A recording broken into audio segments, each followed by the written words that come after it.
Start Ashok Kumar Todi versus Kishore Jahan capital AIR 2011 SC 1254 AIR SC in bracket criminal 2011 SC 697 2011 CRLJ 2317 law point where boy or girl who is major if undergoes intercaste or interreligious marriage, it is the duty of all persons in the administration, police authorities throughout the country that their marital life should not be disturbed or harassed. Facts: Rizwanur Rahman, the deceased, a computer graphics engineer, fell in love with a girl namely Priyanka Todi, daughter of Ashok Kumar Todi.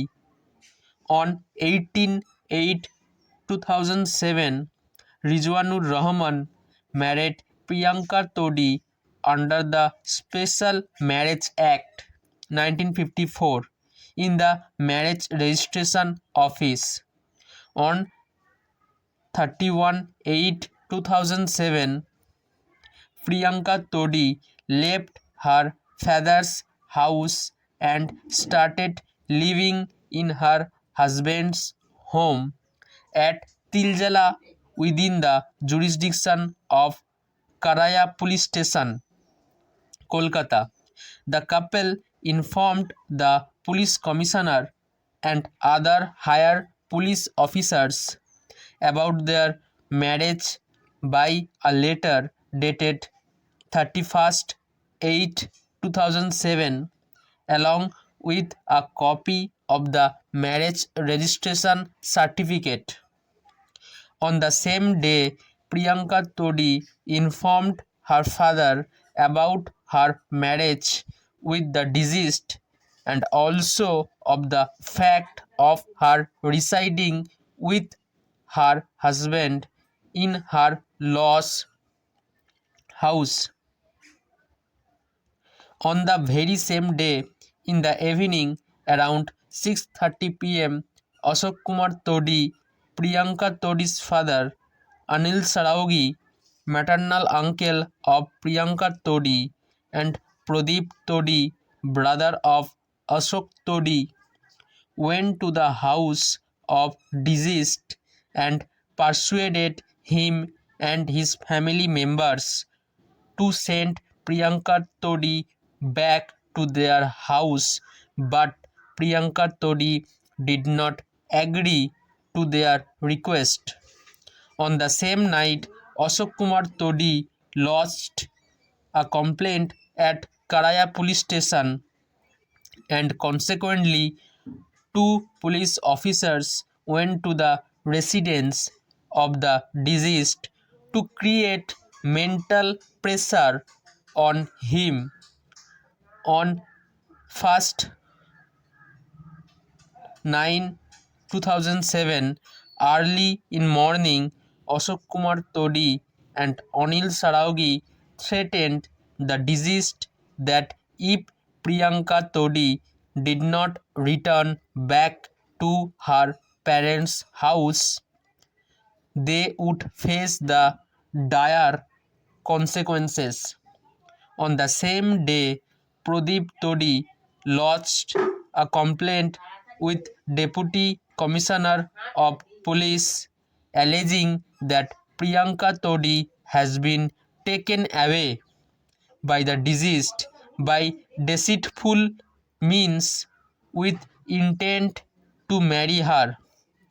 On 21/9/2007, the dead body of Rizwanur Rahman was found on the railway tracks between Damdam and Bidhannagar road stations with injuries and head smashed. The case was handed over to CID, the mother and brother of the deceased filed with writ petition before Calcutta High Court. The learned single judge of the High Court, after hearing the parties by an interim order dated 16/10/2007, directed CBI to investigate into cause of death and file its report in the court within 2 months in a sealed cover. CBI on 8/1/2008 filed report indicating that the deceased committed suicide by laying before the train, and as per direction of court filed charge sheet against accused persons.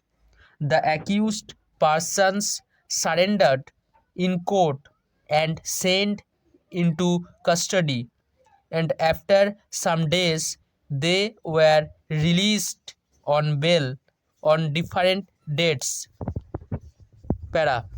Being aggrieved by the judgment and order dated 14/8/2008 passed by a single judge, Ashok Kumar Todi and others filed their respective appeals before the Division Bench of High Court of Calcutta, and such bench set aside the judgment and order dated 18/5/2010 and of 14/8/2008 passed by learned single judge, and directed to CBI to start investigation afresh in accordance with law by treating the complaint dated 21/9/2007 filed by the brother of the deceased as a FIR, and to register a case of murder. Hence, Ashok Kumar Todi filed SLP in bracket criminal number 5005 of 2010.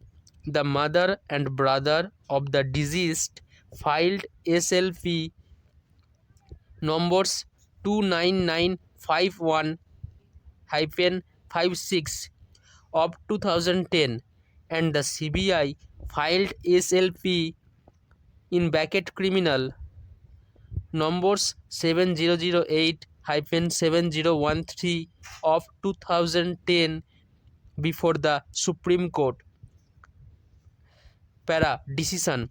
The learned single judge of the High Court was fully justified in passing interim order on 16/10/2007 appointing the CBI to investigate into the unnatural death of Rizwanur Rahman and submit a report. The order of learned single judge on 14/8/2008 accepting the report and granting opportunity to the CBI to proceed in accordance with law for filing charge sheet before competent court was accepted. All the reasonings recorded by the Division Bench of High Court on 18/5/2010 were set aside. Ashok Kumar Todi was released and all other accused were enlarged, and no further custody was required. The court further held that CBI was free to move an application before the court concerned for appropriate direction if their presence were required.